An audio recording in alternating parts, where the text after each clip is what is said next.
Good morning, ladies and gentlemen, and welcome back to the Boiler Room pre-market watch list. Alrighty, so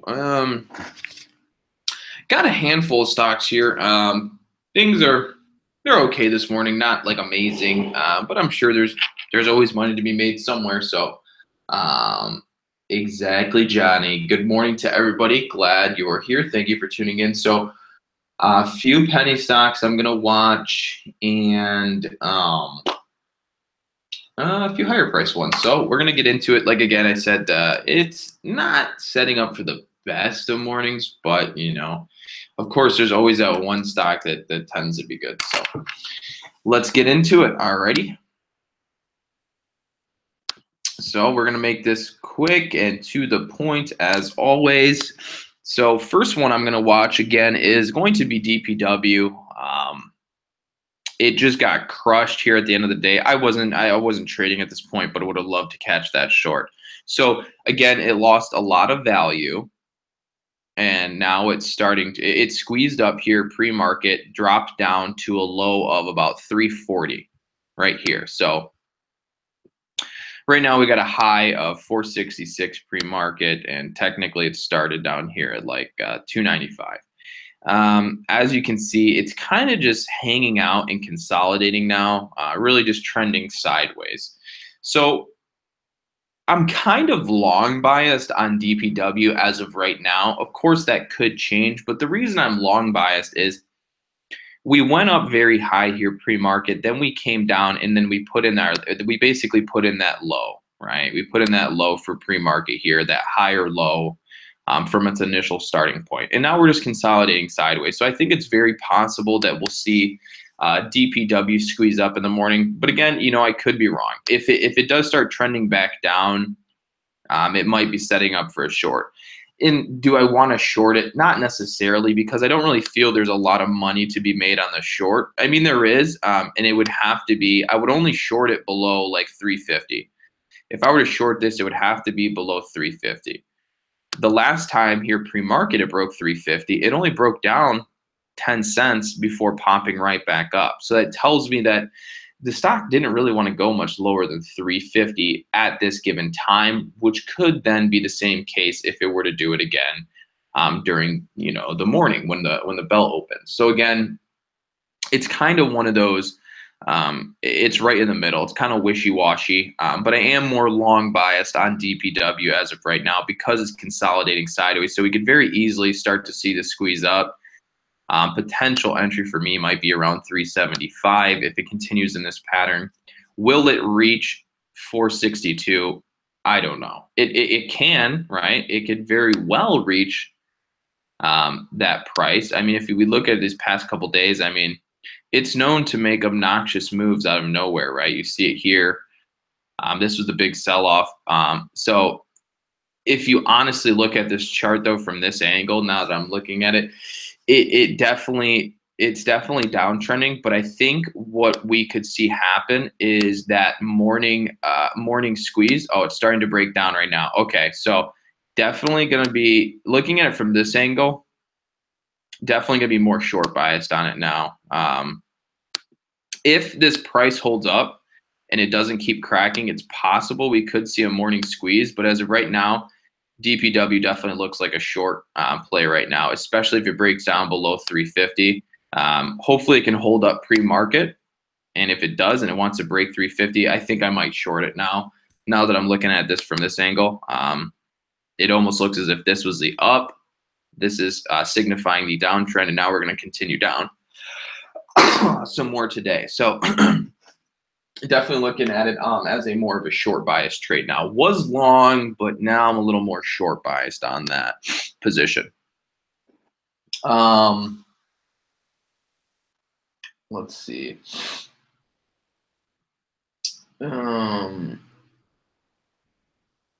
Now CUR was also on the watch. So again, here we go. CUR. I think CUR we're gonna see it squeeze today. I really do. I think this has strong potential to squeeze up, right? It grinded higher this past, like basically you could say like the past day, right? It definitely moved high, had a good day.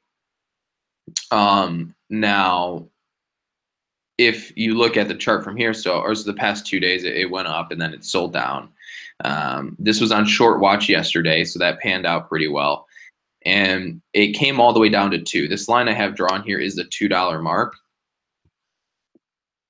And it's holding that $2 level. So it's telling me that it doesn't really want to go below $2. So it's very possible that short sellers tried to hold positions overnight, and that's just what's causing this little upturn, because it's not breaking $2. And if it's not breaking $2, the only place it has to go is up. It could consolidate sideways. But in reality, I think this has a possibility of squeezing up in the morning. How high will it go? You know, that's the $1,000,000 question. We never know. But I think it's very possible to see a 20, 30, 40 cent pop up here in the morning.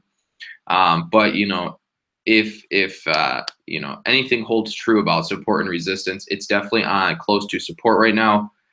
It's very possible we could see a little morning pop and a little morning squeeze. So definitely going to keep CUR on the watch list here. For a morning long, right? Definitely what I'll be looking for on that. I'm going to talk about, so we'll go over here to MRNS. MRNS, it gapped up pretty high all the way to 825. Now it's coming down. If this does hold up, definitely going to be a more short bias trade for me, especially if you can break back below 750, maybe look for a move down to $7, something like that. Is it going to hold up here pre-market? I don't know. It's looking pretty weak, as if it wants to continue dumping out. So keep MRNS on watch for a short, probably below this 750 mark. But just because it breaks 750 doesn't mean it's going to go.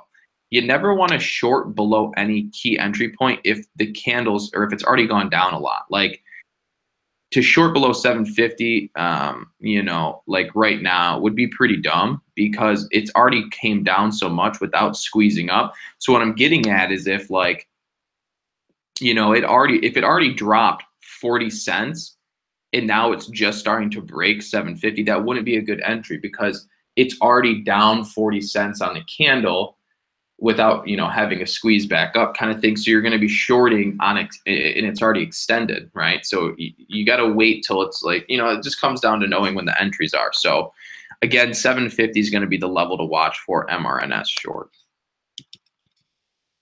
Look at this one here. This one's very interesting. This one, there's definitely a lot of potential on. OSIS. It lost $25 a share yesterday. Look at the daily chart here. Look at that.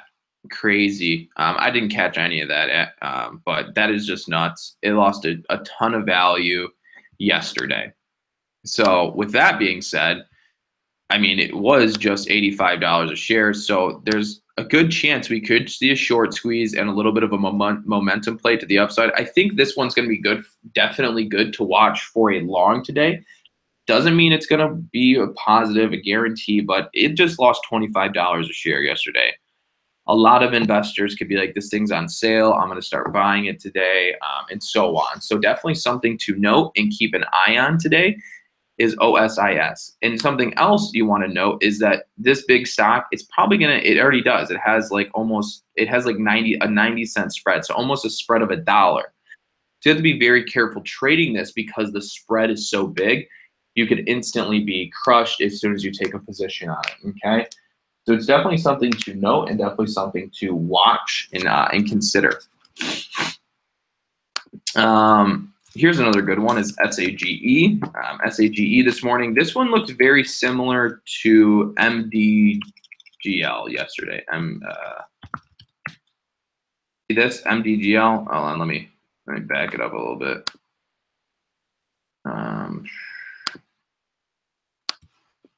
See how MDGL gapped up, and then ended up breaking out and going higher. This is almost, it's a very similar chart pattern to SAGE this morning. So this is a more expensive stock. But as it looks, damn it, I don't want to do that. SAGE does appear as if it wants to break out this morning. Okay, I mean, it's setting up for a perfect, like a little bit of an ascending triangle breakout here, where it's grinding higher. So entry is going to be above $156.50 right now. $156.50 for potential breakout. If it breaks this trend line to the downside, I'm probably going to come down. It's up from 92 to 156. The gap is $61 a share. That's very big. So definitely something to note this morning if you'd like to play a higher priced stock. Okay, on to the next one, RARX. RARX on a 5-day chart, it was $15 a share, got hammered down. Now it's all the way at $7. This one could be good for a long, and the reason I say that, and actually one of a gentleman named Seth in our chat room actually spotted this one out, so I got to give him props to finding this one. But Seth found this stock. How he found it, don't know. You know, it doesn't really matter at this point. What matters is we found a good stock, and it's $15. It was $15. Past couple days, it got hammered down to $7. It's at an all-time low, and as you can see, it's starting to lose momentum to the downside, so it's probably going to start gaining momentum to the upside. So definitely going to be keeping RARX on watch for a long here for these either today, maybe tomorrow, or these next few days, right? You can see it. Look, it completely gapped down. It has been on a downtrend, right? Definitely on a downtrend. But just because it's on a downtrend doesn't mean that it can't come up. If you look at the daily chart, you'll see that the 9 moving average is right at about $10. So that tells me that it has up until $10 before its first moving average resistance actually kicks in. So definitely think RARX. Definitely think RARX has potential to the upside. And uncreative, yeah, I do think Sage will come down. That's the thing, is like looking at Sage back to this. Do I think it's going to hold up? Not necessarily. But look at it's a bullish pattern. This is a bullish chart. So until the bullish pattern is gone, it's long bias. Once it breaks down this trend line, it's short. So that's what I mean. That's why these patterns are so predictable, and they're lucrative. Really, they're lucrative because it's very obvious when they're trending like this, right? We have a high of 156.50. If it can break out, it's long. If it wants to break down, it's short.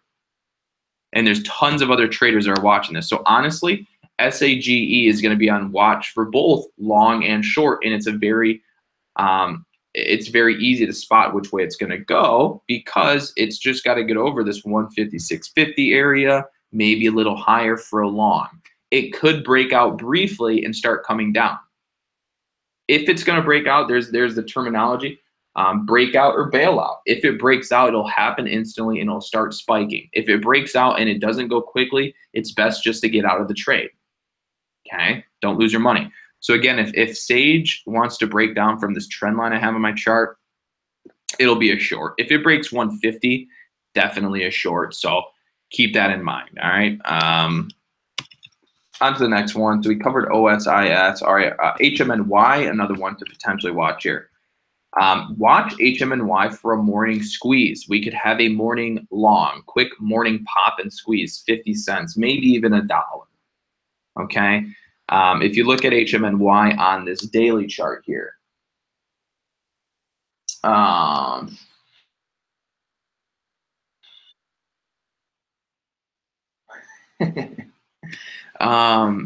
if you look at this daily chart here, right, you got HMNY. I remember a long time ago, people told me it wouldn't come down to 3, and boy, does it look like that's not the case. It's definitely coming down. Just basically look at it this way. Here's the 200 moving average. It's just now, it made it to the 200 moving average yesterday. Okay, so it's on a very strong support, or was on a very strong support level at right about 70. It's starting to move higher. So today, do expect to see HMNY have like a little morning squeeze, little morning pop. Does it mean it's going to happen? No, but the probability is higher than it going lower right now. After yesterday, there was a lot of short selling probably taking place. So short sellers are going to start covering their position in the morning, causing that morning pop, morning squeeze. Only pre-market analysis. Thank you. And so again, watch HMNY here for a morning squeeze, a little bit of a morning long. And I know you guys are like, exactly, right? I'm not always short. I'm not always a short bias trader. I am very much a long and short trader. It just, whatever the market's telling me, that's what I will present. So those are really all the plays that I'm looking at this morning. Nothing's really changed, I don't think. Yeah, so those are primarily the ones I'm looking at this morning. I'll take a look at RSYS. I think I looked at this morning. Yeah, I did look at it. Wouldn't mess with it. It's possible it'd be good, but I mean, that's not a really good chart. So you can watch if you feel that there's going to be some potential there, but in my opinion, I wouldn't really mess with it. That's just me, of course. So not a huge fan of it.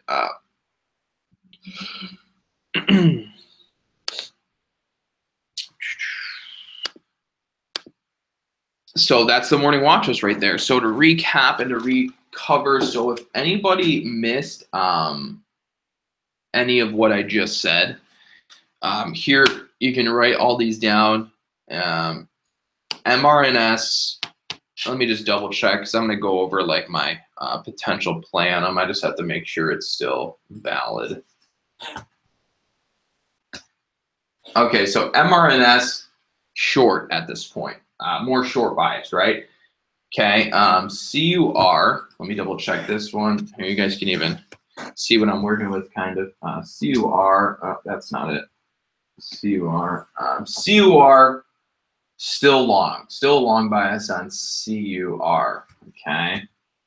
DPW, DPW still holding up.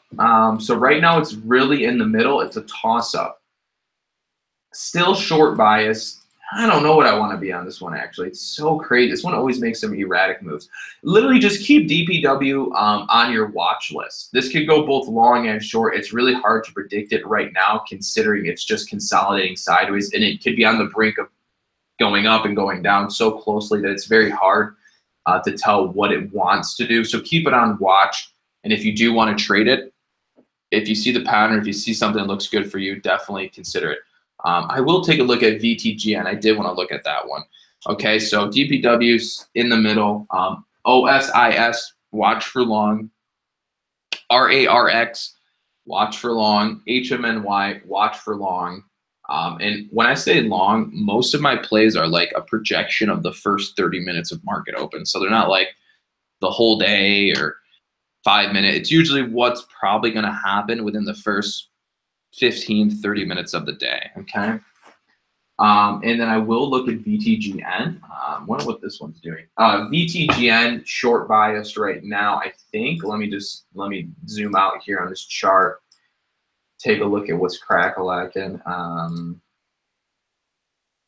Yeah, I would definitely be more short biased on VTGN right now, for sure. So I would keep VTGN on watch for a short. If it doesn't go down, if it does not go, so this is the thing. Like you have to think like you got to start thinking like a trader, right? You have to have the mindset of a well-rounded trader, and that's when you start to make the money. Okay, plays don't just play out, right? There's a reason they work. Okay, so something like VTGN or even DPW, you have to consider someone like me, right? I've been trading for a while, so I can spot plays, and of course they don't always pan out, and they can just flip instantly on you. A short play could go long, right? And that's the key, is something like VTGN or something like DPW. I could be looking at shorting it, and it really could look like it's going to go down, and it can start going down, and then I could take a short. And if for whatever reason people start buying it, and the price doesn't want to go lower and it starts going up, I'm going to cover my position. So although a chart could look as bearish as possible, it won't mean that it'll go down. It could, in fact, mean that short sellers will pile in. And if for whatever reason that price doesn't go lower and it starts hiking back up, we could actually flip from a short trade or a short bearish chart to being an extremely good long, in which we'll call red to green moves, where out of the gates, it seems like it's going to sell off, and then short sellers pile in. It doesn't go lower for whatever reason because people keep buying it up, and then short sellers get squeezed, and that's what causes those red candles, and then it stalls out, and then it starts curling back up. Red to green move, usually a pretty profitable play, especially if the charts look bearish, because if the charts look bearish, there's a higher probability that short sellers are going to try to short the stock. if a chart looks bullish, there's usually not as good of a red to green move because less short sellers try to short it, which then doesn't cause as good of a red to green move. So in reality, red to green moves a lot of times work better on a bearish chart because more short sellers think it'll go down. And if it doesn't, there tends to be a bigger squeeze up after, you know? So that's really where I'm at with that. Yeah, so that really covers it. So I will catch you guys tomorrow morning. All the links are in the description below. So if you want to join the course, you want to join the Facebook group, you want to join the stock trading chat room, all for free, or besides, of course, that's not free. Don't think it's free. So all the links are in the description below, and I will catch you guys tomorrow morning. Tomorrow's Friday. Stay green, stay happy, do whatever you got to do. Take care of your kids, your wife. Have a good time doing it.